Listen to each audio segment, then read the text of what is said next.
Hello everyone.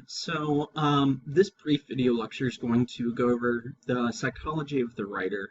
I'm going to just hit, this is an entire really field, psychology of writing, with, tons of textbooks and tons of research out there.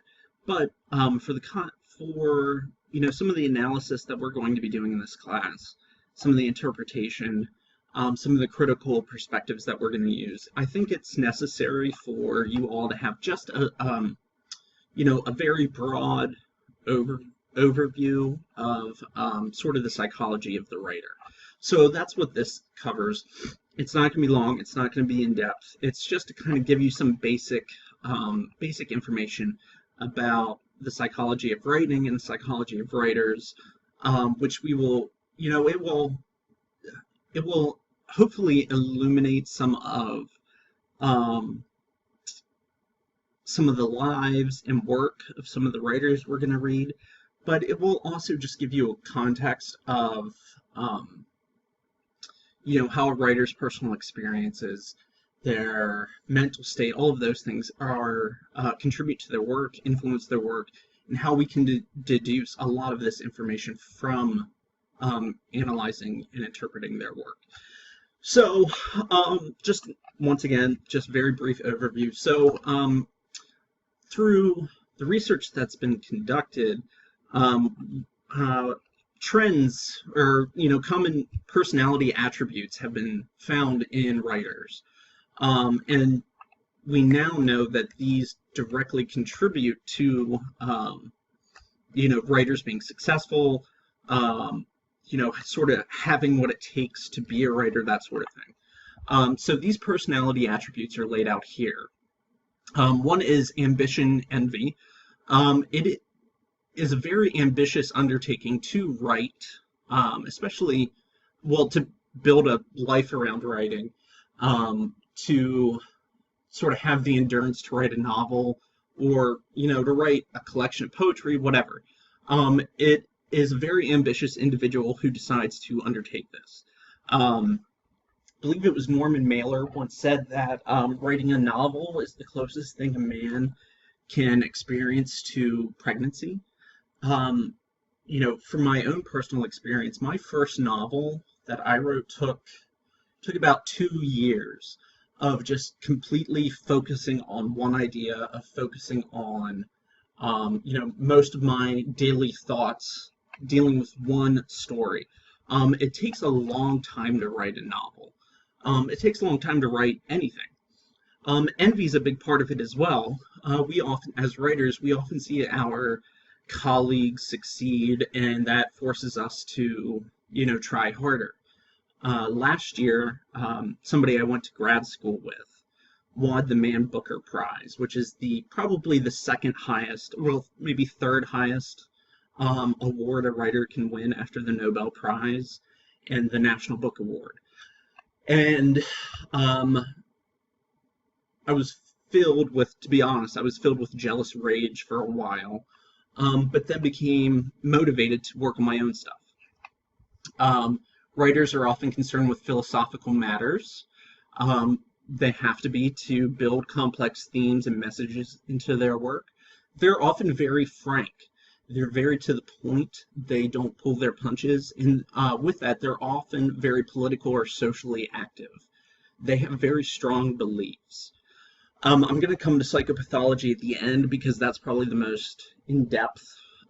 Depression. Writers almost across the board experience depression at a higher rate than the normal population. Off the top of my head, I can't tell you what the statistics are, but it's very high that everyone will go through a period of depression, of clinical depression, of a major depressive episode, which is the correct term, sometime in their life. Writers typically struggle with depression their entire life as some sort of low-grade clinical depression, or they experience many, many, many depressive episodes over their life. Empathy. Empathy is a huge one. Writers have to be empathetic to be able to create characters that are realistic, that the reader will empathize with. Writers have to be able to understand how people feel in certain situations, how to read other people's emotions, how to convey, and they have to know it in such a way that they have to be able to convey that. Um, you often see that many writers have a past of either being in therapy or of being a therapist. And in doing so, they develop a great understanding of empathy. Then they also have to have a great sense of humor. Well, not they don't have to, but they often have a great sense of humor, specifically verbal humor. They're able to write words that are funny.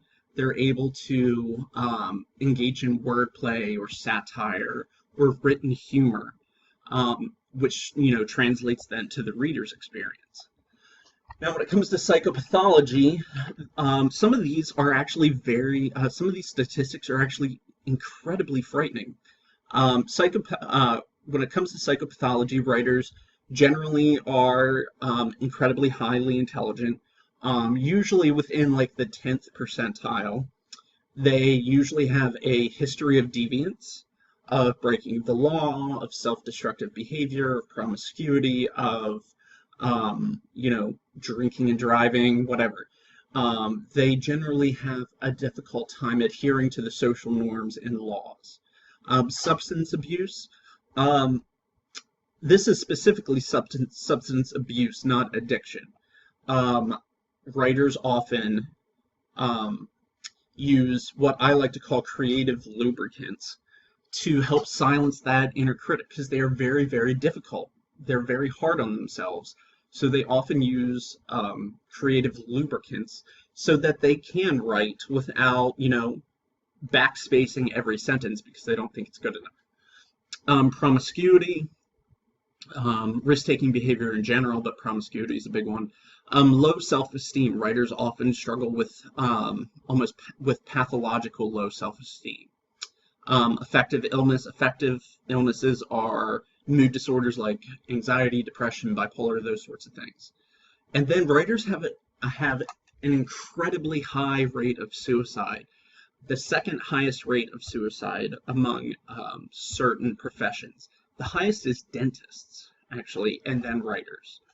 80% of writers either have diagnosed bipolar, or they have experienced one period of mania or major depression, or another affective illness like anxiety. So 80% of writers have some sort of severe affective illness. 30%, 38% have, all right, so these statistics are from different studies. This first one, I apologize, is 80% have experienced this. 38% of writers have a sort of a chronic, lifelong affective illness versus 5% of the general population. 9% of writers commit suicide. That we know. Well, we know that 9% successfully commit suicide. We don't necessarily have reliable research on how many attempted at one point or another. And then we are just now beginning to understand that there seems to be some correlation between deep-seated pathologies and the act of writing itself. The act of writing is very isolated. It's very lonely. And a lot of times writers pull their work from very dark places. So there's some new sort of hypotheses out there that this act of being isolated and obsessively thinking about dark things worsens the psychopathology. And then writers, because of their psychopathology, feel they need to write for some reason or another. So we begin to see this weird cycle existing. Dysphoric rumination is a big part of, is very common in writers, which is that repetitive thoughts focused on questions of why, what if, what now, related to one's depressed mood or depressive symptoms. Self-rumination versus symptom rumination. So what this means is that, writers focus on their, beat themselves up because they are depressed or because their writing career isn't going well. Um, so they focus repetitively on those thoughts, which then makes them feel more depressed. Um, there's also, I just saw this like 2 days ago, this new study that's really fascinating, is that writers tend to have very, as the previous slide said, but it actually presented sort of case studies and quotes of from writers who are highly, highly ambitious, but are chronically depressed, and that sort of how these two things battle each other out of, I want to get 10 pages done today, but I know I can't, so then I get depressed, and then my ambition sort of decreases. Or I'm very ambitious, I have a very productive day. Oh wait, those 10 pages, they're just awful. So then you get depressed. So these two sort of personality traits are constantly battling each other. Second highest suicide rate, creativity and mood. This is actually very fascinating. That the research shows that writers tend to be their most creative when they are almost at this weird peak in depression where they're depressed, but they have the energy and motivation to write. Writers tend to not be able to write when they are happy, having a good day, or when they're majorly depressed and can get out of bed. They, it's like they function the best at this weird, high functioning depressed state. Um, and then cyclical dysphoria of writing. This is what I was talking about on the previous page with the isolation of writing and focusing on dark thoughts, and then how that makes them more depressed, that sort of thing. I'm going to pause this here and then pick up with the last bit of information in a second video.